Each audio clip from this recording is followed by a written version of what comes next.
গুরু কৃপাই কেবলম। আমি অধ্যাপক ডক্টর শ্রী সুনীল শাস্ত্রী।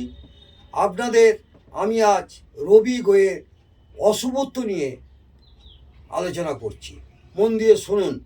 যখন কোনো গ্রহ অশুভ হয় তখন জাতকের উপর তার স্পষ্ট প্রভাব পড়বে।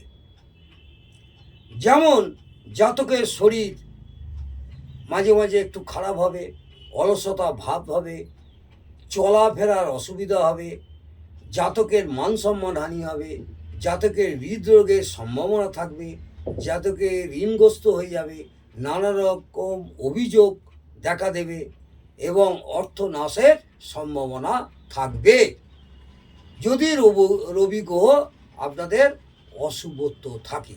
এর একটা প্রতিকার হিসেবে আপনাদের ছোট্ট একটি টোটকা বলছি, মন দিয়ে শুনুন।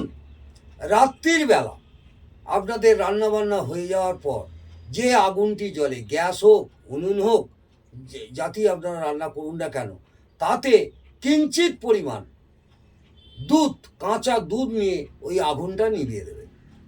আর কি করবেন, যে কোনো জায়গায় বেরোবার আগে বা শুভ কাজে যাচ্ছেন, কর্মে যাচ্ছেন, একটু মিষ্টি মুখ করে বেরোবেন। অর্থাৎ একটু মিষ্টি খেয়ে, সামান্য জল খেয়ে আপনারা আপনাদের কর্মে বেরোবেন। আর যদি আপনাদের রবি গ্রহ খুব পীড়িত থাকে তাহলে জোয়ারের জলে, নদীতে যখন জোয়ার আসবে জোয়ারের জলে তামার পয়সা ভাসিয়ে দেবেন। আমি আশা করব আপনাদের এই টোটকার মাধ্যমে রবি গ্রহের অশুভত্ব অনেকটাই কেটে যাবে। যদি আপনাদের রবি গ্রহ পীড়িত থাকে, কোনো অভিজ্ঞ জ্যোতিষ ভাইদের পরামর্শ নিয়ে তাহলে একটা জেমস স্টোন চুনি, যাকে রুবি স্টার বলে, আপনারা অনামিকা আঙুলে ধারণ করতে পারেন। যাদের জেমস স্টোন পরার ক্ষমতা নেই তারা বিল্বমূল গোলাপি সুতো দিয়ে, ছেলেরা হলে ডান হাতে, মেয়েরা হলে বাম হাতে ধারণ করুন। আমি আশা করব আপনারা এই টোটকার মাধ্যমে আশানুরূপ ফল পাবেন।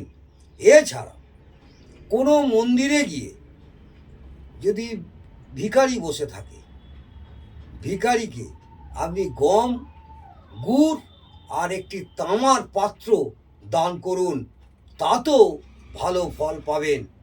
নমস্কার, ভালো থাকুন, সুস্থ